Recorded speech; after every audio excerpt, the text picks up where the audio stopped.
എന്തമ്മ അവിടെ മാത്രം ആരും പോകരുതെന്ന് പറയുന്നത്? മക്കള് സിനിമയിലൊക്കെ കണ്ടിട്ടില്ലേ, ദുർമരണം നടന്ന വീട്ടിൽ പോയാൽ നമുക്ക് ആപത്താണ് മക്കളെ. എനിക്കിതിലൊന്നും വിശ്വാസമില്ല അമ്മേ. വിശ്വസിക്കണം മക്കളെ. അവിടെ ഒളിഞ്ഞിരിക്കണ പിശാചുക്കള് നമ്മളെ നശിപ്പിക്കും, നമ്മളെ നശിപ്പിക്കും. ഇന്ന് പ്രേത വീട്ടിൽ എനിക്ക് താമസിക്കണം, അതെനിക്കൊന്ന് കാണണം. നീ വെറ്റിന്റെ കാര്യം മറക്കില്ല, ഞാൻ അവിടെ ഒരു ദിവസം തങ്ങിയ നീ 2000 രൂപ എണ്ണി തരും, അത് മറന്ന് പോവല്ലേ. നിനക്ക് ഞാൻ വീട് കാണിച്ചുതരാം, പക്ഷെ ഇന്ന് രാത്രി നീ തങ്ങണം. ഞാൻ നിനക്ക് 2500 ഞാൻ തരും. ഓ ഇതാണോ നീ പറഞ്ഞ വീട്? എങ്ങനെയുണ്ട്? കണ്ടിട്ട് പേടിയൊന്നുമല്ല, എന്തേടെ ഓ നടന്നു പോ ആദ്യം.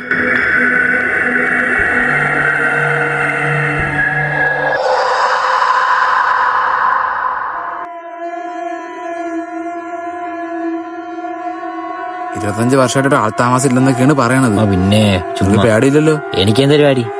രാവിലെ തന്നെ പേടിയാവണം. എവിടെന്ന്? അപ്പൊ ഇനി രാത്രി കാണാം. ഓ ശരി, രാത്രി കാണാം. Okay okay. എടാ ഞാൻ ഇവിടെ വരെ ഉള്ളു, നീ പേടിയാവണ്ട. എടാ നിനക്ക് ഓക്കെ അല്ലേ? എനിക്കെന്തര്, എനിക്ക് പ്രശ്നമൊന്നും. ഈ ചലഞ്ച് വേണോ? വേണം, എനിക്ക് പൈസയുടെ ആവശ്യമുണ്ട്. നിനക്കും ആവശ്യമില്ലേ? ഓ ആ എനിക്ക് പൈസ ഇട്ടുള്ളൂ, കാണിച്ചു തരാം.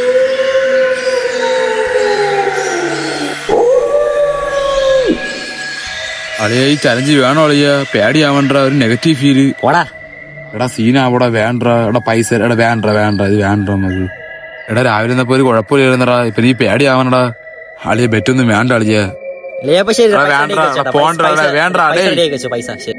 ചെറുക്ക ഡേയ് ഈശ്വര കാത്തോണേ, ഒരു ചലഞ്ചായിട്ട് കാണണേ.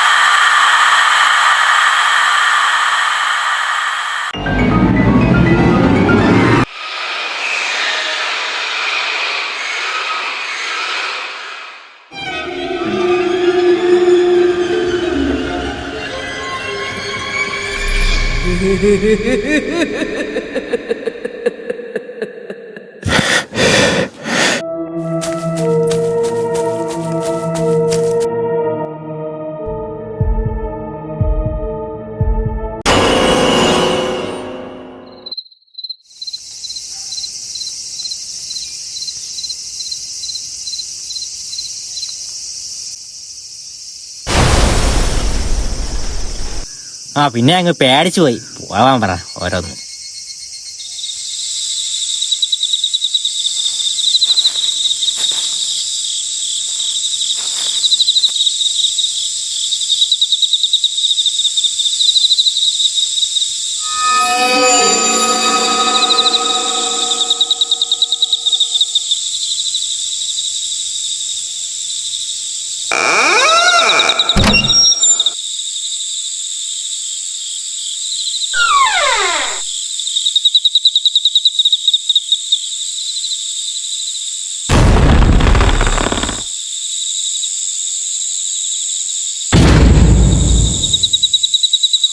പ്രേതമുണ്ടെന്ന് മനസ്സിലായി, പക്ഷെ എനിക്ക് പേടിയാവുക ഉള്ള കാര്യം ഞാൻ പറഞ്ഞിട്ടുണ്ട്.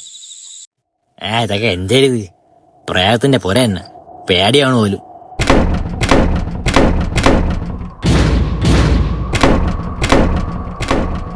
അങ്ങ് അടച്ചോ, എനിക്ക് പേടിയാവണ്. ആ നിർത്തിക്കളഞ്ഞ. ഓ പേടിച്ചു പോയി ഞാൻ.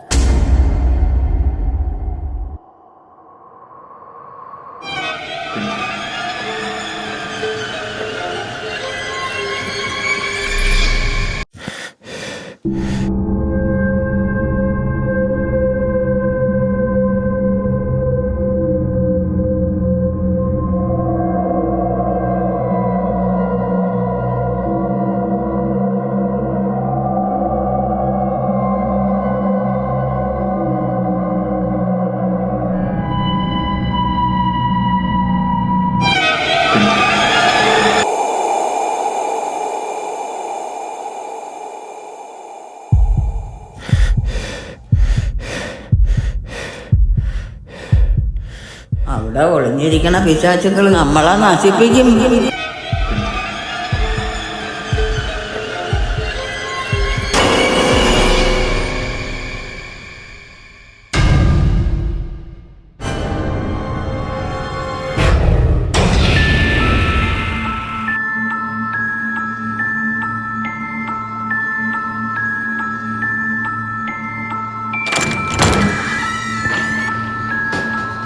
ആ